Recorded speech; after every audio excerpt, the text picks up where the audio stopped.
বিগত 2022-এ উত্তরাখণ্ডে যে অঙ্কিতা ভান্ডারীর উপর নির্মম অত্যাচার সংগঠিত হয়েছিল এবং তাকে হত্যা করা হয়েছে, সেই সুবাদে আমরা সারা দেশের সঙ্গে আমরা সেই অঙ্কিতা ভান্ডারীর ন্যায়ের বিচার চেয়ে আমরা তাদের পাশে আছি। এবং আপনারা জানেন ইতিমধ্যে অঙ্কিতা ভান্ডারীর হত্যাকাণ্ডে সবসময়ই উঠে এসছে তদন্ত সাপেক্ষে যে একজন ভিআইপি জড়িত ছিলেন, যেই রিসোর্টে অঙ্কিতা ভান্ডারী কাজ করছিলেন রিসেপশনিস্টের, সেখানে তাকে জোরপূর্বক ওই ভিআইপিকে খুশি করার জন্য এবং তাকে সার্ভিস দেওয়ার জন্য বলা হয়েছিল।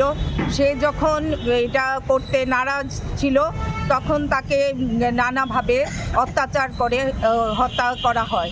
এবং কিছুদিন আগে সোশ্যাল মিডিয়াতে একটা ভিডিও ভাইরাল হয়েছে যে ভিআইপি, যে এখানে বিজেপি সরকার তাকে বারবার আড়াল করছে, সে হচ্ছে রাষ্ট্রীয় বিজেপি মোর্চার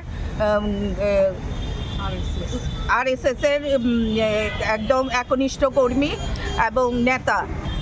সেই কারণে তাকে বারবার এই অঙ্কিতা ভান্ডারী হত্যাকাণ্ড থেকে আড়াল করছে। আমরা চাই অঙ্কিতা ভান্ডারীর ন্যায়ের বিচার এবং এই সঙ্গে ত্রিপুরা প্রদেশ মহিলা কংগ্রেসও অঙ্কিতা ভান্ডারীর ন্যায় বিচারের জন্য তাদের পাশে